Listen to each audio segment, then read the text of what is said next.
Surprise ಆಗಿಲ್ಲ. ಎಲ್ಲೋ claps ಹೊಡಿತಿದ್ದಾರೆ, ಕಿರ್ತಾ ಇದ್ದಾರೆ, ಅಳ್ತಾ ಇದ್ದಾರೆ, ಇದೆಲ್ಲ ನಾನು ಸ್ಕ್ರಿಪ್ಟ್ ಹಂತದಲ್ಲೇ ನನಗೆ ಗೊತ್ತಿತ್ತು. ಸೊ ನನಗೆ ಒಂಥರ ನನ್ನ ಬಗ್ಗೆ ಪ್ರೌಡ್ ಏನು ಅನ್ನಿಸ್ತಾ ಇದೆ ಅಂದರೆ, ನಾನು ಅಂದ್ಕೊಂಡಿದ್ದು ಇಲ್ಲ ಕನೆಕ್ಟ್ ಆಗಿದೆಯಲ್ಲ ಅನ್ನೋದು, ನಾವು ಕೆಲಸ ಮಾಡಿದ್ದೀವಪ್ಪ ಅಂತ ಒಂದು ಜಡ್ಜ್ಮೆಂಟು ಸಿಕ್ಕಿದೆ ನನಗೆ ಅಂತ ಅನಿಸ್ತಾ ಇದೆ. ಆ ವಿಚಾರ ಖುಷಿ ಆಗ್ತಾ ಇದೆ. ಸೊ ಇದು ತುಂಬ ಪ್ರೌಡ್ ಮೂಮೆಂಟ್, ತುಂಬ ಖುಷಿಯಾಗೋ ಮೂಮೆಂಟ್ ಇದು. ಒಂದು ಒಳ್ಳೆ ಸಿನಿಮಾ ಮಾಡಿದ್ರೆ ಆಡಿಯನ್ಸ್ ಖಂಡಿತ ರಿಯಾಕ್ಟ್ ಮಾಡ್ತಾರೆ ಅನ್ನೋದಕ್ಕೆ ಸಾಕ್ಷಿ.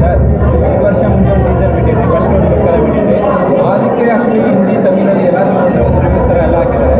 ಈ ಟೈಮ್ ಸಿನಿಮಾ ಟಕ್ಕಂತ ರಿಲೀಸ್ ಮಾಡ್ದಂಗೆ ಅನಿಸ್ತಾ ಇದೆ ಎಲ್ಲರಿಗೂ ಕೂಡ. ಯಾಕೆ ಸರ್ ಅಷ್ಟೇ ಅರ್ಜೆಂಟ್, ಯಾಕೆ ಪ್ರಮೋಷನ್ ಸ್ವಲ್ಪ ಕಮ್ಮಿ ಆಗಿ ಕಾಣಿಸ್ತಾ ಇದೆ?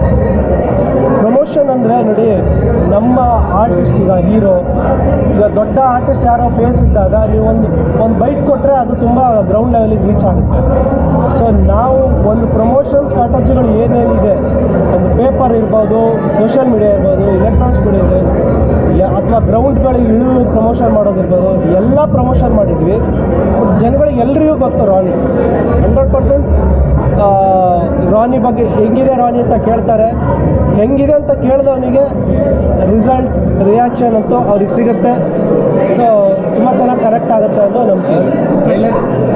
ಟ್ರೈಲರ್ ನೋಡಿದಾಗ ಇದಕ್ಕೆ ಎಲ್ಲರಿಗೂ ಬಂದು ಗ್ಯಾಂಗ್ಸ್ಟರ್ ಮೂವಿ ಅನ್ಸ್ತಾರೆ, ಬಟ್ ಇದು ಬಂದು ಒಬ್ಬ ಗಾಂಧಿನಗರಲ್ಲಿ ಒಬ್ಬ ಸ್ಟ್ರಗಲ್ ಮಾಡೋ ಒಬ್ಬ ಆರ್ಟಿಸ್ಟ್ ಆಗ್ತಾರೆ. ಅದ್ರ ಮೇಲೆ ಕಾನ್ಸೆಪ್ಟ್ ಇದೆ. ಅದ್ರ ಬಗ್ಗೆ ನಿಮ್ಮ ರಿಯಲ್ ಸ್ಟೋರಿ ಏನಾದರೂ ಇದೆ? ಇಲ್ಲ, ಒಂದು ಯಾವುದೋ ಒಂದು ಎಲಿಮೆಂಟ್ ನೋಡಿಬಿಟ್ಟು ಒಂದು ಕಥೆನ ಡಿಸೈಡ್ ಮಾಡೋದು ಹಂಗಲ್ಲ. ಫುಲ್ ಸಿನಿಮಾ ನೋಡಬೇಕು. ಅಲ್ಲೇನೋ ಒಂದು ಟ್ರಿಕ್ಸ್ ಇರುತ್ತೆ. ಆಡಿಯನ್ಸಿಗೆ ಏನು ಫಸ್ಟ್ ಬಿಡಬೇಕು, ಆಮೇಲೆ ಏನು ಬಿಡಬೇಕು, ಸಿನಿಮಾದಲ್ಲಿ ಏನು ಇರಬೇಕು ಅನ್ನೋದು ಒಂದು ಡಿಸೈನ್ ಇರುತ್ತೆ. ಸೊ ಆ ಥರ ನಾವು ಮಾಡ್ಕೊಂಡು ಬಂದಿದ್ವಿ. ಟೀಸರಲ್ಲಿ ಅವ್ರಿಗೆ ಬರೀ ಗ್ಯಾಂಗ್ಸ್ಟರ್ ಅಂತ ಅನಿಸಿದೆ, ಅದ್ರಲ್ಲಿ ತಪ್ಪಿಲ್ಲ. ಸೊ ಈಗ ಸಿನಿಮಾ ನೋಡಿದಾಗ ಅದಲ್ಲ ಸಿನಿಮಾ ಅನ್ನೋದು ಗೊತ್ತಾಗಿದೆ.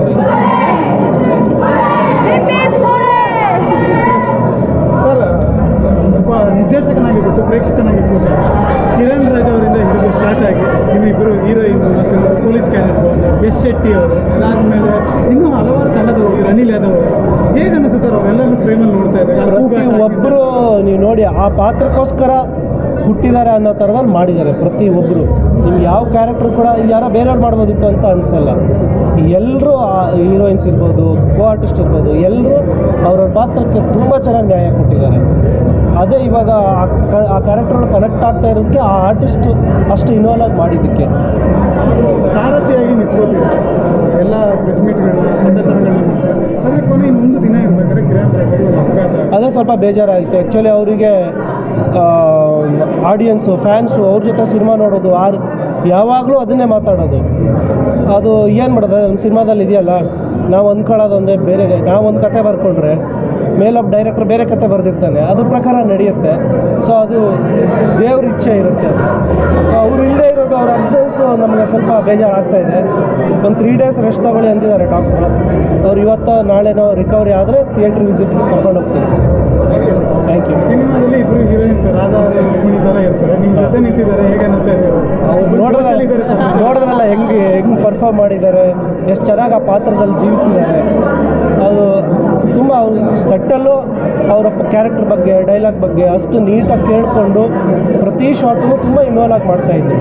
ಅಪೂರ್ವ ಇರ್ಬೋದು, ಎಲ್ಲರೂ ಅದೇ ಎಲ್ಲ ಇಡೀ ಟೀಮ್ ಅಷ್ಟು ಇನ್ವಾಲ್ವ್ ಆಗಿ ಕೆಲಸ ಮಾಡಿದಾಗಲೇ ಈ ಥರ ಸಿನಿಮಾ ರಿಸಲ್ಟ್ ಕೊಡೋಕ್ಕಾಗೋದು. ಡೈರೆಕ್ಟರ್ ಒಬ್ಬನಿಂದಲೇ ಎಲ್ಲ ಆಗಿಬಿಡಲ್ಲ. ಆರ್ಟಿಸ್ಟು, ಟೆಕ್ನಿಷಿಯನ್ಗಳು ಅವ್ರು ಸಪೋರ್ಟ್ ಕೊಡಬೇಕು ಅಷ್ಟೇ. ನನ್ನ ಫೀಲಿಂಗ್ಸ್ ಏನು, ನನ್ನ ಮೈಂಡಲ್ಲಿ ಏನಿದೆ ಅನ್ನೋದು ಅವ್ರಿಗೆ ಚೆನ್ನಾಗಿ ಅರ್ಥ ಮಾಡ್ಕೊಂಡಾಗ ಮಾತ್ರ ಅದು ಈ ಔಟ್ಪುಟ್ ಸಿಗೋದು. ಸರ್, ಫಸ್ಟ್ ಇನ್ನೂ ಬರೋಕ್ಕೆ ಜನ ರೆಡಿಯಾಗಿ ಕಾಯ್ತಾ ಇದ್ದಾರೆ, ಅವ್ರಿಗೆ ಏನು ಹೇಳ್ತೀರಾ? ಖಂಡಿತ ಎಲ್ಲೂ ನಿಮಗೆ ಡಿಸಪಾಯಿಂಟ್ ಆಗಲ್ಲ. ಒಂದು ಅದ್ಭುತವಾದ ಸಿನಿಮಾ ನೋಡಿದ ಅನುಭವ ಹಾಗೆ ಆಗುತ್ತೆ. ಸಿನಿಮಾ ನೋಡಿ ಮತ್ತು ಥಿಯೇಟ್ರಲ್ಲೇ ನೋಡಿ, ಯಾಕಂದರೆ ಇದು ಥಿಯೇಟ್ರ್ ಎಕ್ಸ್ಪೀರಿಯನ್ಸ್ ಸಿನಿಮಾ, ನಿಮಗೂ ಗೊತ್ತಾಗಿದೆ. ಸೌಂಡ್ ಡಿಸೈನ್ ಇರ್ಬೋದು, ಆ ಕ್ವಾಲಿಟಿ ಎಲ್ಲ ಥಿಯೇಟ್ರಲ್ಲೇ ಎಕ್ಸ್ಪೀರಿಯನ್ಸ್ ಮಾಡಬೇಕು. OTT ಟಿವಿಗಳಿಗೆಲ್ಲ ವೆಯ್ಟ್ ಮಾಡಬೇಡಿ ಅಂತ ಹೇಳ್ತೀನಿ. Thank you. All the best sir. Thank you. Seriously very good.